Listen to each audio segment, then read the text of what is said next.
And here's Dr. Dunn joining us. How's it going? Good. Now, Chris joined. Welcome, everybody. So we're going to be talking about Secure Google Meets, and it is noon, and I want to get started. And we're recording this so that it'll be viewable for folks on demand later. I know a couple people said that they wanted to come but couldn't, had meetings scheduled. But one of the first things I want to show you, and I need to change how I'm presenting, because if someone else joins later, I want you to see what I've done and what I have to do to admit them in. Hello. So here I am on the Meet, and down on the bottom by meeting details is that blue shield, and that's really your host control shield. And right now I'm turning off the quick access, and that's one of the things that is going to make this more secure as a calendar meet, because the link that I used actually came from a Google Calendar, and I'll show you that momentarily. But by turning off this quick access, now if anyone else were to come and try and join the meet from the link, I'm gonna have to admit them. And that's because they have not been added to that calendar invitation. But part of the process and things that I'm going to be showing you today is that if they are added to the calendar invitation, like Chris was, so because Chris was added to the calendar invitation, he would have automatically joined regardless of whether I had that on or off. But for other people who hadn't been given that invitation, they wouldn't be able to join. And that's one of the key components of this. So I'm going to now shift over to my other screen and get to the presentation part and give you the URL for that. And I'm actually going to share it in the chat here. So you have access and can follow along as we go. But now I'm going to present the presentation window. And with this presentation, it's looking at a new way of doing Google Meets to make them more secure for you and students. And it has an added benefit of giving a little bit of additional executive function support to students that may need it. And it's really a nice universal design component of that we'll be taking a look at. So before we get totally started, I wanted to do a quick check-in, and I've got a little form and on the second slide, and if you would be willing to click on that, or you can click on the link that I'm sharing in the chat. So it's just a quick check-in to kind of share who you are, how you're feeling today, and it's going to allow me to get that feedback. I actually this morning, here I'm getting an entry from another member. Courtney should be joining. I just did say admit, but maybe she didn't get in, but here she is. So Courtney, welcome. You got to experience the kind of security measure within the calendar because I had to admit you to the meeting because you weren't on the calendar invite, and that's by intention. But right now we are on, and I'm going to give you two links here. One is going to be the link to the top one is to the presentation, and the bottom one is to a form, kind of a at the classroom door check-in, as a way to kind of check in and see how you're doing and stuff like that. It's something that I know as a teacher I used to do, did a lot when people were coming to class, kind of greeting people at the door. And this is kind of a way for me to do that and kind of see how things are going for you as we get started today. And so that's just kind of a quick check-in opportunity, and I'll be taking a look at that here in a moment to kind of check in. Yeah. So as we take a look One of the key things is, why am I doing this presentation today? We've been working with Meet now for a while. It's kind of been iterating. We got a lot of new features back in late September, early October. But one of the things that they have done right before break was to make things a little bit more sticky. In the past, when you created a Meet, maybe with a nickname, and you set up things, they didn't hold. Well, now with these new security updates, they've made them more sticky, so to speak. So I can set the host controls in my Meet, and they stay exactly where they are.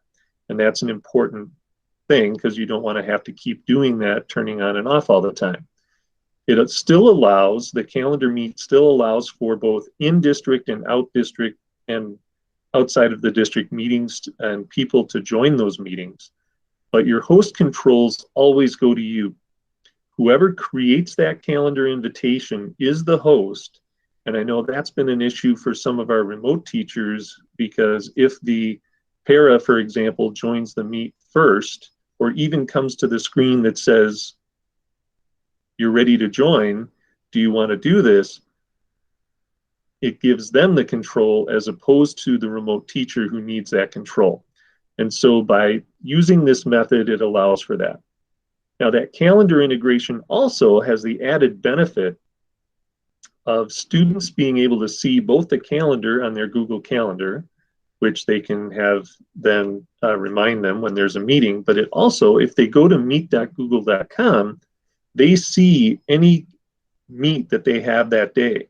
So the folks at Southview started this before break, and initially it wasn't totally secure and we had some issues, but now with these added features that Google put in, it really seems like a good way to go, because what happens, the teacher does one time, and especially for middle school where you've got Meets consistently at different times during the week for each class period, you can set those up as recurring events.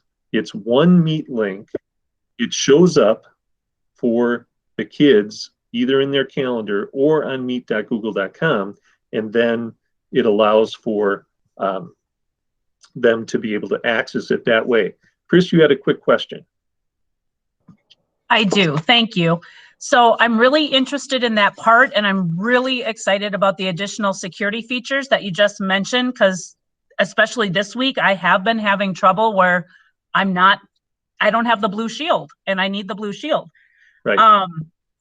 If we decide to do this, just knowing what the middle school administration did to next week's calendar, if I've already set these all up for reoccurring events and the administration changes the A-Day, B-Day schedule, is there an easy way for me to change the Meets to be on different days based upon that calendar change?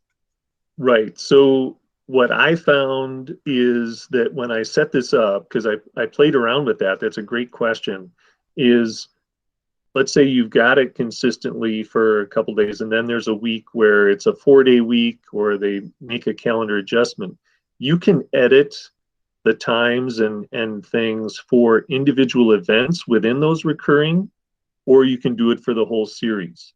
So for example, one of the things you have to do is, if you create the series and then you've got winter break or spring break, etc., you don't want to have those popping up on kids' calendars, your own calendar. So you have to go in and delete those individually. But when you delete, it says, do you want to do it for this event, all events, or the series moving forward, or whatever? And you would just choose this event or modify this event, and it would only modify that, and the others would stay the same. So that's one of those components with the calendar, that you have that a little bit of flexibility that way. But it does require going in and making those changes on those weeks where things are going to be different. You're exactly right. So those are kind of the key things and why we're making these recommendations. So today's learning targets overall are that hopefully you'll have an understanding of why this is a little bit better option, how to create those calendar Meet invites, and we'll go through that process, how to set up the recurring meetings, how to configure those settings, adding entire classes of students. And this is something that when we get to that, we've actually created a resource, and I worked with Gus Weiler in our Welcome Center to develop this resource that allows you to not only to use this for these calendar invite things, to generate a list of student emails quickly from each section, but it also will allow, if we move back to hybrid, for you to get a listing of, let's say it's only the Monday, Tuesday hybrid kids you want to communicate with, or only the EVA kids. This tool that we've created allows you to grab just that information, and it gives you both the student emails and the parent emails in order to collaborate, communicate. And so we're pretty excited about that tool. Now, it does require that it be on a Windows device. And if you're having trouble with it working, we've got some VPN things that we can work with you on to get that fixed. But it does seem to work pretty well, and we're excited about that. So you'll see that. And then how to turn that quick access off in the calendar as well. So what I'm going to do, the rest of the presentation is really a resource for you to kind of go through the process of how to do it. I do need to mention that, you know, it kind of meets our learning framework components, with it's providing a customized learning path because it's a synchronous method. It gives us those multiple instructional methods, kind of co-designer piece, being able, because we're kind of co-designing and talking about it. And then obviously we're using digital age learning tools, and it's a flexible learning space in our toolbox. So all of the components, the rest of the presentation, go into that, and I'll refer to those a little bit later, and you can keep that tab open. But I'm going to actually stop sharing that screen, and I'm going to come to another so that you can see what I'm referring to here in the process. So I'm going to present just a tab now, and I'm going to go to the calendar. So here we are in my Google Calendar. And what I'm going to do is actually create a completely separate meet that you can, that'll be during this time with the people who are currently in this session. So I'm going to click here and open this up, and call it sample meet.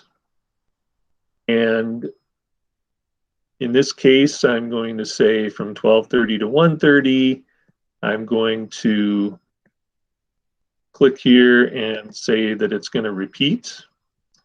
And I'm going to do custom, and I'm going to say it's going to be each day, and I'm going to end on, well, let's say Tuesday for now, and say done. So it's going to pull that.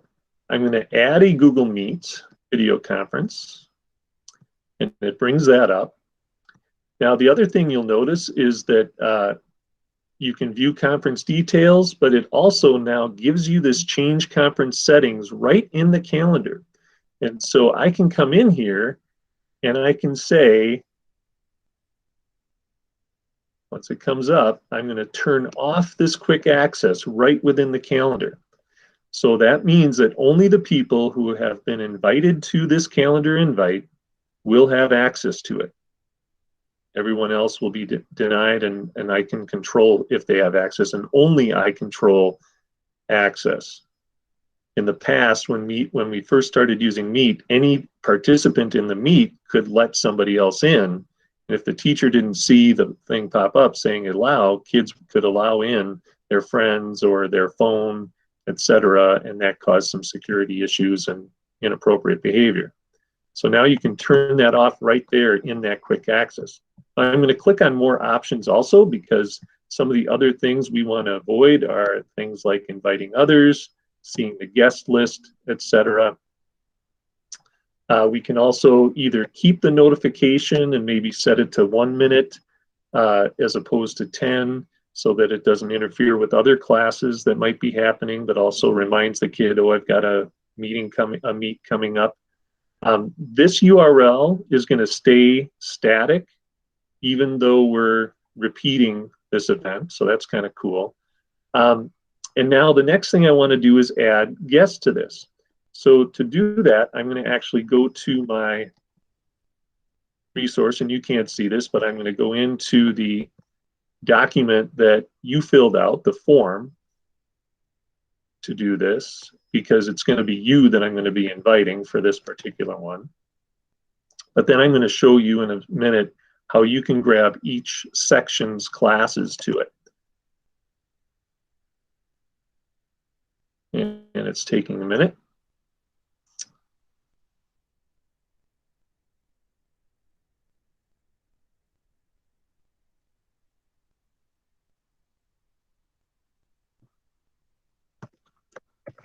I'm going to grab the ones that filled out the form and come back here. And when I click Add Guests,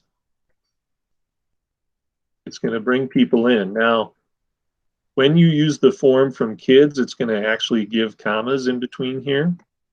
And it is important that it be comma delimited in order for it to work. But that will allow that to work. And I can put in descriptions and stuff if I want to, but I'm going to just hit save for right now. And I'm not going to send it to you so you don't get your emails all. But here now it shows up in my calendar with all of these. Now I'm going to open this back up for a second and show you how I might have done this if I was trying to get my students in a class in there. So for now, I'm going to pretend that I'm Katie. And on the presentation that we have on slide,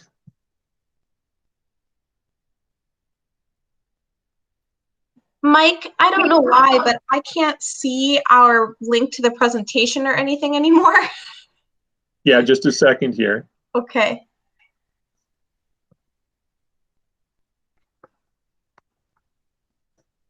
The presentation is in the chat. I just put it back in there.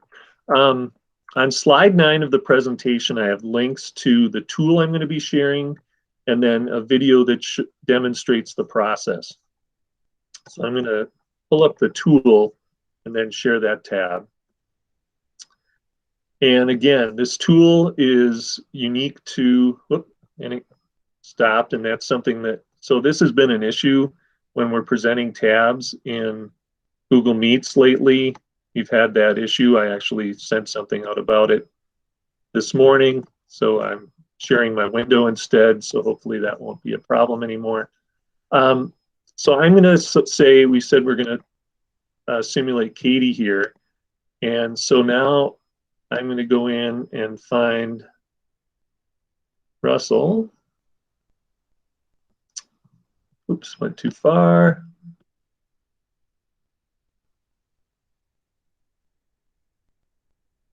And I'm going to select her course, and let's say I want her semester 1 applied math.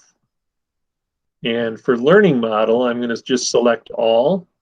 And this is that feature I was telling you about, that if I just wanted the email addresses of my EVA kids or my hybrid Thursday, Friday kids, I can use this tool to generate that. And then we do need to say section 1 here. And once I do that, I click View Report.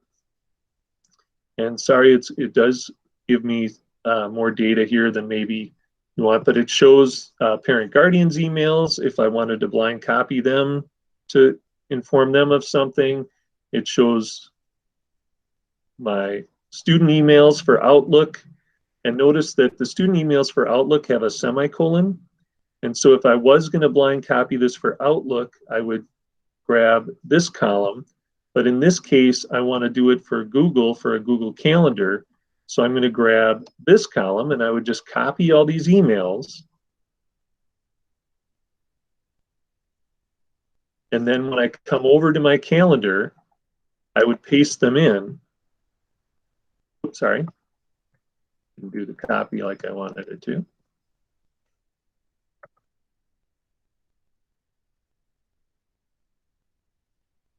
right? Copies all those emails in.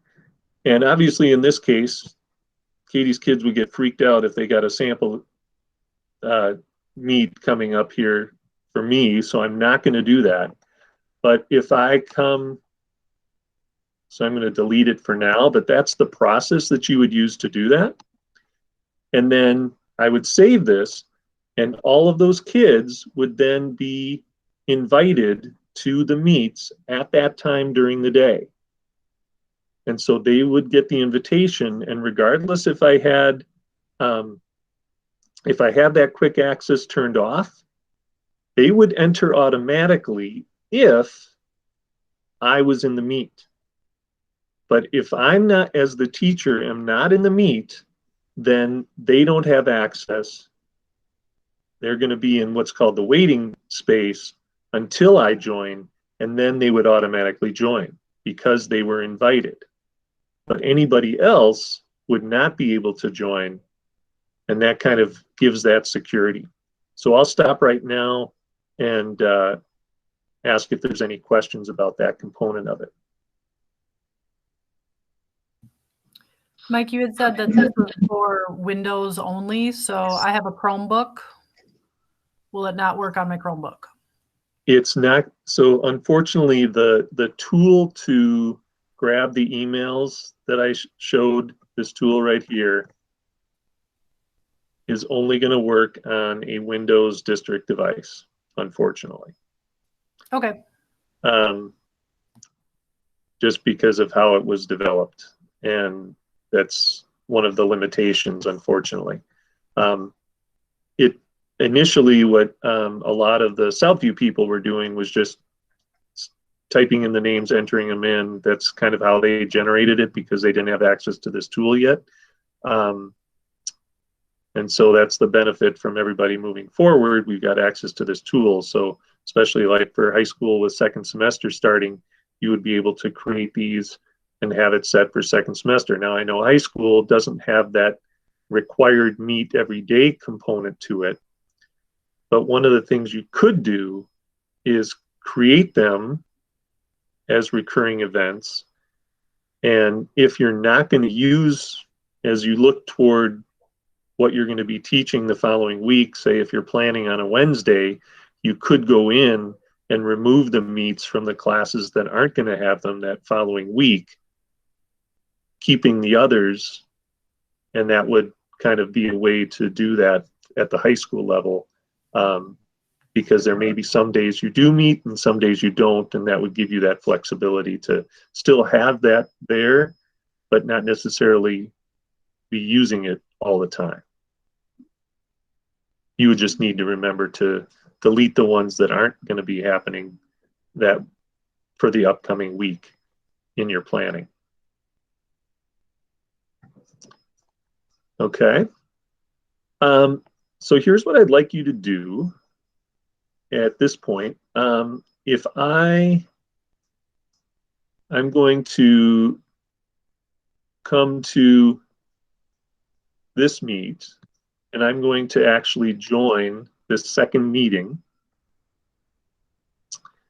And for, I think it was Katie, Chris, and Kristen, if you go to your Google Calendar, you should see the link to the meet. Or if you actually go here, watch this. If I go to meet.google.com, notice that now when I go to just the generic meet.google.com, and if you go to that meet, Courtney, you're not going to see it because I didn't put your email in.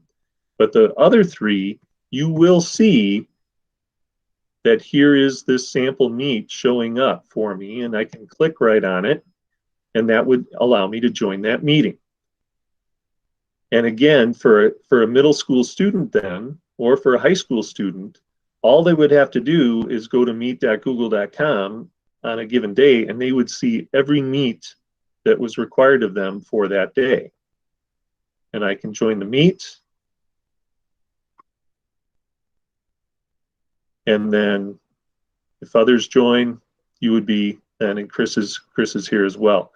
So that would be a way to do that. But if Chris were a student in Edina, she would have had to wait until I joined before she would have been able to access that meet. Does that make sense?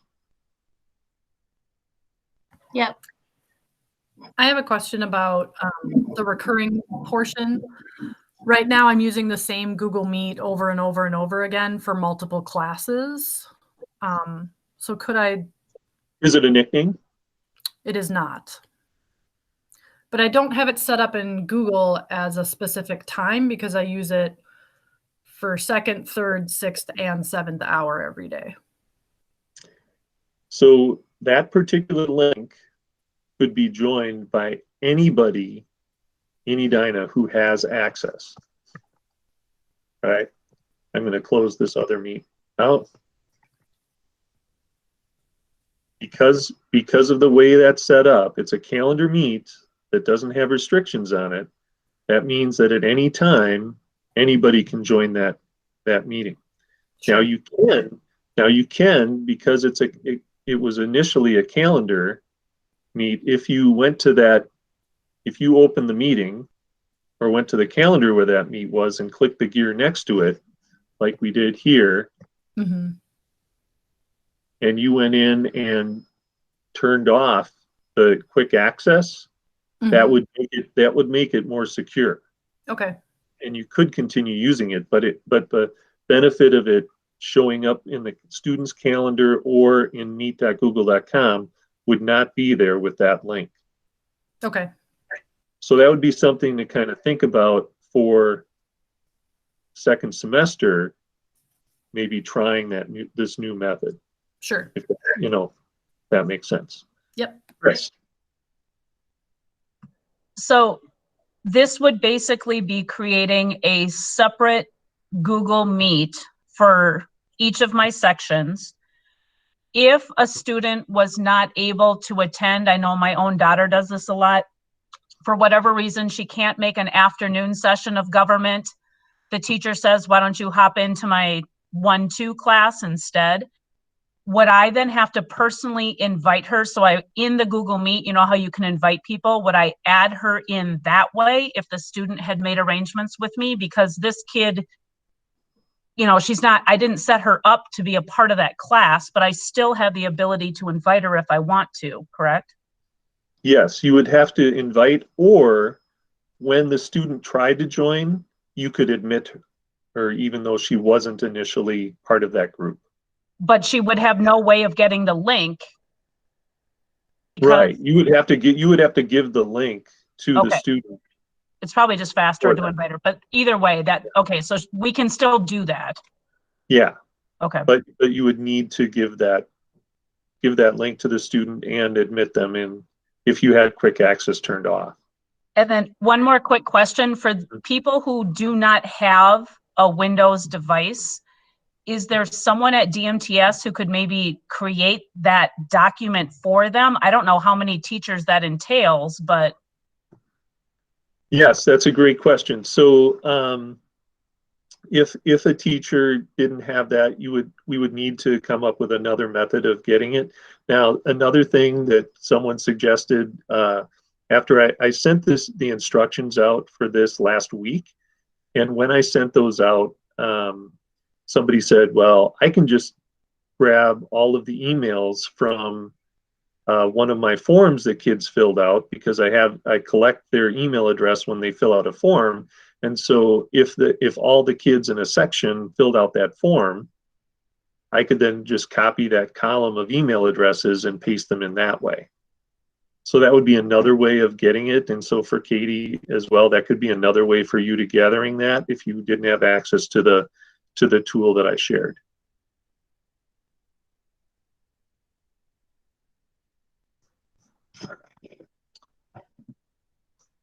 Oh, there's the sample meet just popped up. I'm going to close that. All right, I'm going to, what I want to do is kind of go back through and do a quick review of what we've talked about here. So again, you're starting a Google Meet. You're going to set up custom recurring event, especially for middle schools. You're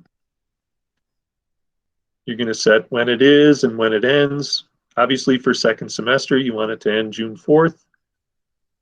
And then you'll have to remove the events that are on non-school days, like President's Week, spring break, things like that. And then you add the Google Meet video conferencing. You'll add your guests, and you'll use the link to the tool is right here, where we talked about using forms. And I do have a reminder video on how to do everything right here if you need it. So then you'll paste those in to this spot where you add guests. You want to uncheck the box for them to be able to invite others and see the guest list. Probably can turn off the RSVP as well. And turn off or change notifications so it's less than 5 minutes maybe if you've got a 5-minute break between classes.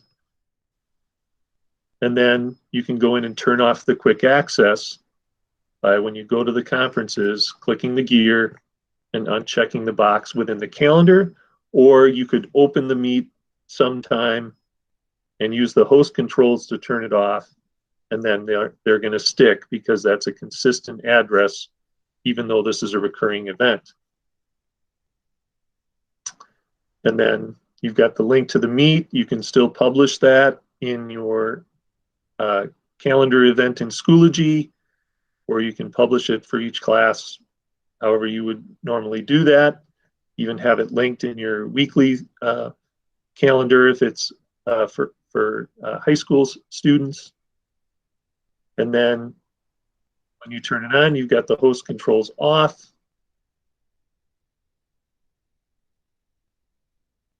And here's what would happen if a student is not a member of that list. You'd have to admit them as you go. And Chris, it's so wonderful you guys are following different protocols and norms. And I didn't talk about protocols and norms, but you guys are doing a great job of it. Chris, do you have a question? So just thinking more from the adult perspective, if a teacher were to be gone, because this is now set up through my Gmail, not just on Schoology,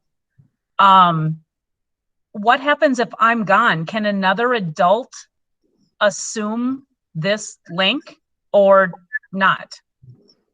So that's one of the things that we talked about when we set this up, is it would require you to share your calendar with that adult to kind of be a co-owner of that calendar in order to make that happen. Because you're right, that would be the one caveat that would run into, that if you needed a sub for a given day, that's going to be a problem for how they're going to be able to access it, etc. Unless you added them to that event. You could add them to the event. And what you might do on that day is just turn off the quick access or allow quick access to happen. And if they're the adult joining it, they should have the host control then.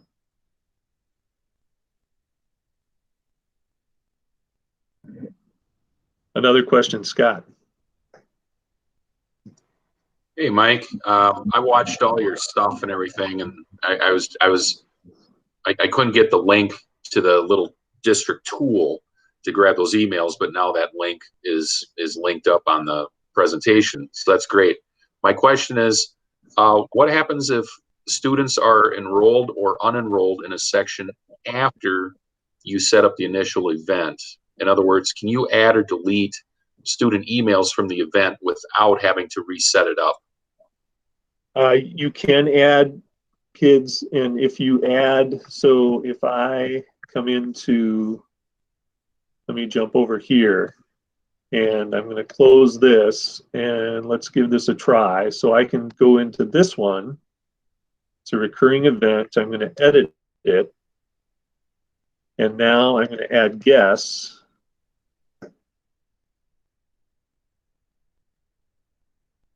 I'll add Scott this time and save. And here I get this option. Do I want it to be for just this event? So that gets back to Chris's question. I could add a substitute to just this event. I can add them to this and following events. If it's Scott's situation where it's a student, I want them moving forward. I want this kid to have access to all of them. Or I could say I want it for all the events on here. But in this case, it would be, if I was doing it for a sub, I'd probably do this event. If it was a long-term sub, I might do this and following. And then if it's a new student joining your class, you would need to add them using this and following events. That makes sense. Great question. And then does the reverse work? Can you just delete a kid or an email Right. address? So I've added you, and I'm not going to send you an invite, but now I can go in. Whoops, sorry. But if I go in and edit again, I can go in and say, you know what? I don't want Chris to be a part of this anymore. I'm going to remove him. And now when I save here, I'm going to remove him from all events. Got it. And then kind of back to Chris's question, if you have a sub, if the sub would, again, I don't assume anything here, but if the sub is a part of our domain and they have an edinaschools.org address, they're going to be a part of our Google system, and their email address should automatically appear. What if they're not a part of our system? Is there any of that? There's subs that are do not have Edina School logins and are not a part of our domain? That's a great question. So back when we had that experiment with using the other entity to do our subs, that would have been an issue. Now I'm pretty sure all of our subs have an email address in Edina that would allow for them to have that access. And I can follow up on that and make sure that that's the case. But great question. And, and then I also have another question. When you set up when you say join with Google Meet, it automatically makes the link for the Google Meet. Can you customize it or not? That's probably not a big deal. It doesn't customize it. Yeah, it doesn't customize it, but it does remain static. So whatever that Meet link is going to be that one for every recurring event all the way through. For just for that section, or for whatever. If you have maybe people have multiple sections for this. I'm not going to do that. I'm going to have a separate one for every section. Okay. Yeah. Got it. Thank you. I'll hang up and listen. Thanks. Yeah. Awesome. Any other follow-up questions that you have?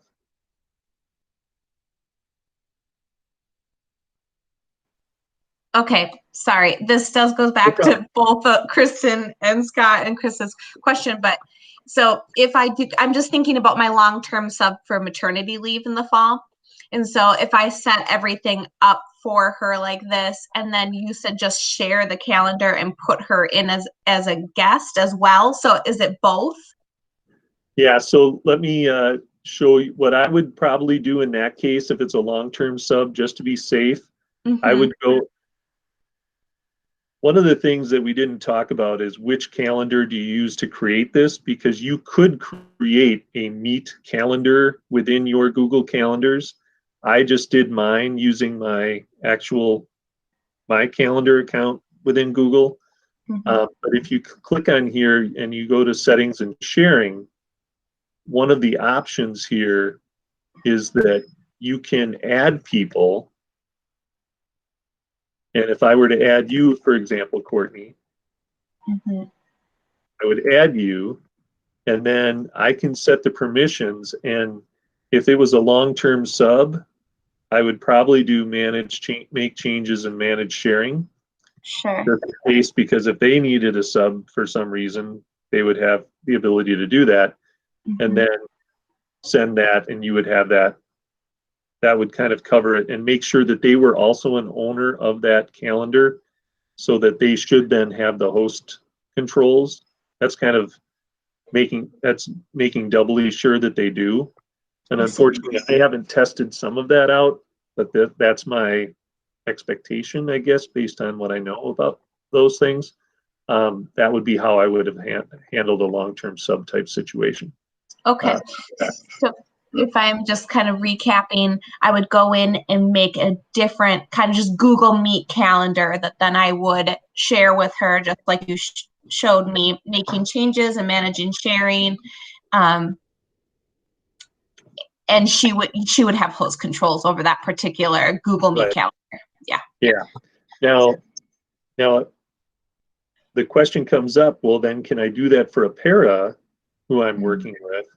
And my feeling on that would be no, because you want to make sure as the teacher that you are the one with the host controls. And one of the things that we've dealt with nickname meets or the old calendar meets was that the host control was going to whichever adult account, not even was in the meet, but even on the screen that showed the meet window and click join, if the para got to that window first, that meant that they had host controls as opposed to the teacher. And so it kind of defeats the purpose of what we're trying to do with this to set it up that way, if that makes sense. Totally. And Thank you. That happens to me a lot because for some special ed kids, I have to send them an email with their Google links. And so a lot of times I get the email that says, here's the attendance for the physics class, because I grabbed the link at 7:30 in the morning because I was planning ahead for a kid and saying, here's all your meets today. And all of a sudden then I didn't even go into the meet, but I just clicked on it and now they all go to me. So that exactly. Yep. And so hopefully this will help resolve some of that. So we talked about the quick access being turned off. Here's what it looks like for the student. So I think probably Courtney, you experienced this. Scott probably experienced this. So you got that waiting for the host to join. And then if the teacher's not the last to leave the meets, students can keep it running alone. So you want to make sure that everybody leaves the meet before you close it. But then once you're gone and everybody else is gone, kids can't start that meet. But with the old calendars, without those quick access turned off, any kid can grab any one of these links made from a calendar and join it if the quick access is turned on. So that's why we want that off. And then outside the scheduled time, students joining the meet, they're going to get this and not be able to join it. That's kind of that security feature.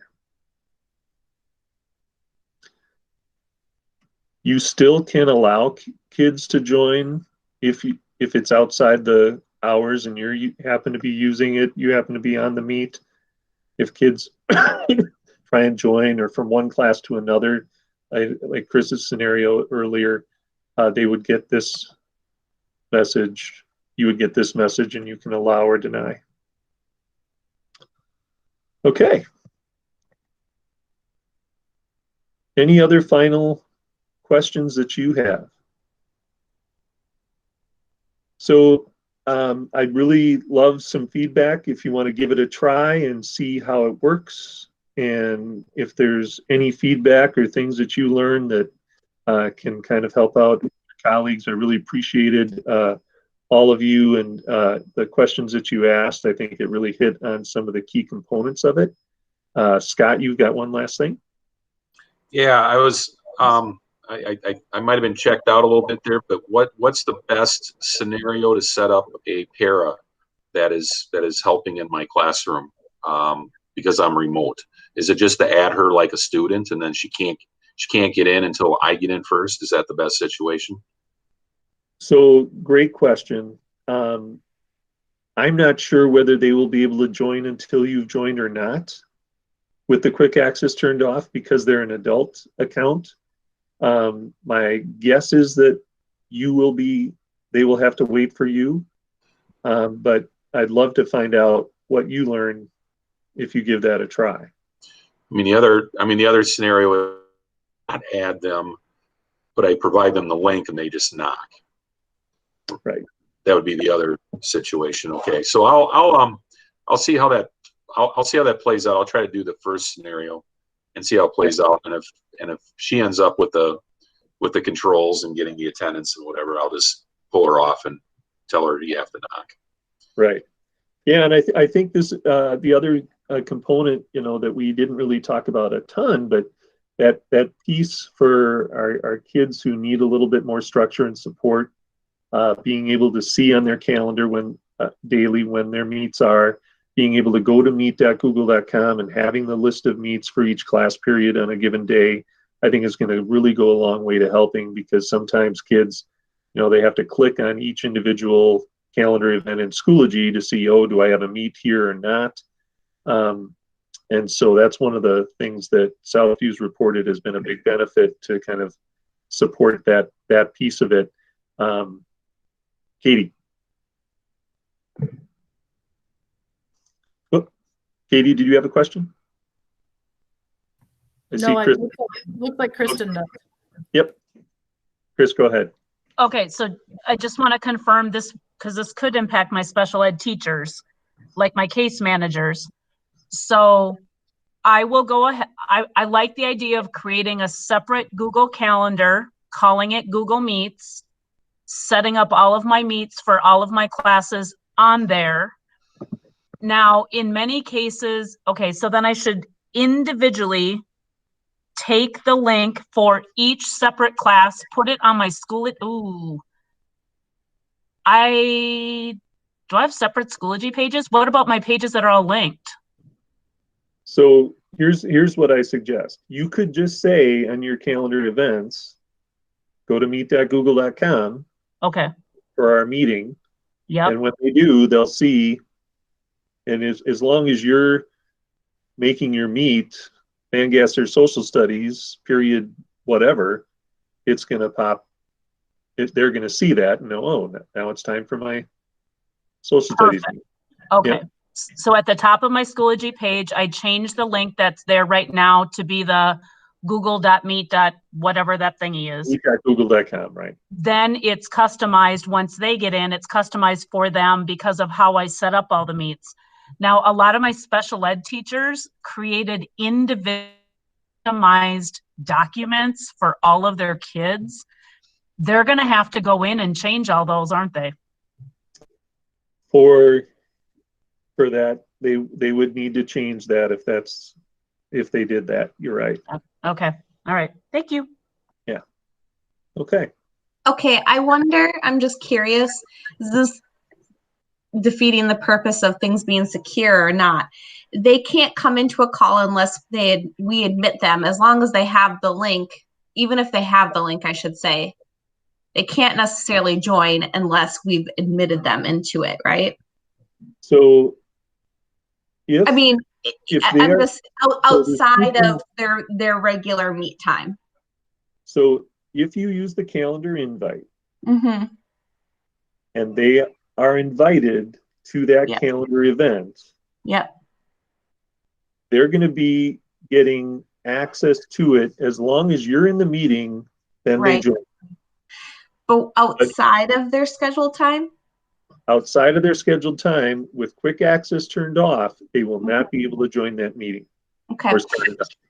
Okay. So, you've confirmed what I thought. So then I'm just curious if I put, because like currently right now, I actually just have on my Schoology, like on the first page as you go up on there, I just have a folder that says Google Meet links.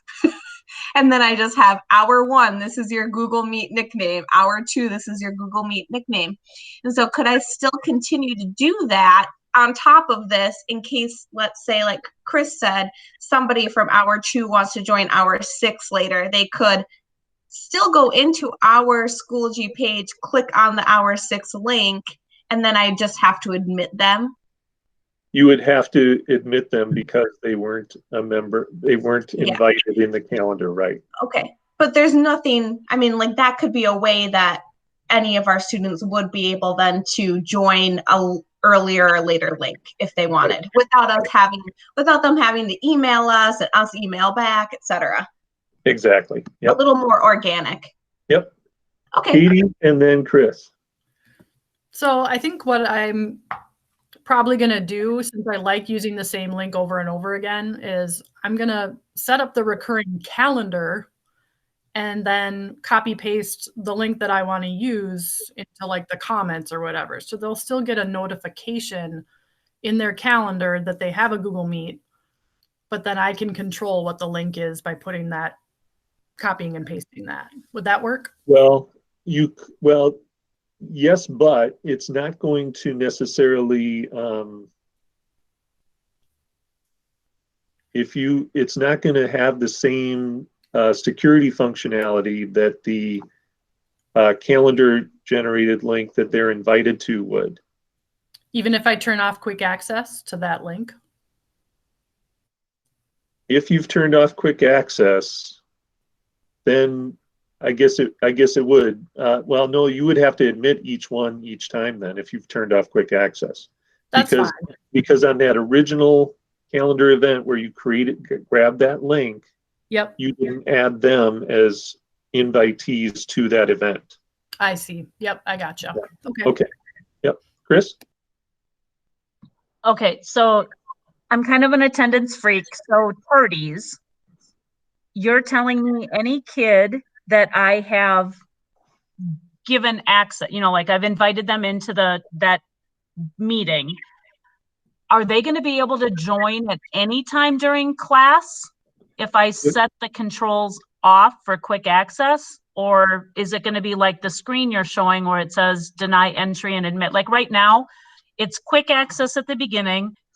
I then call out everybody's name. They say if they're here or not, because I'm testing their microphones when we do that.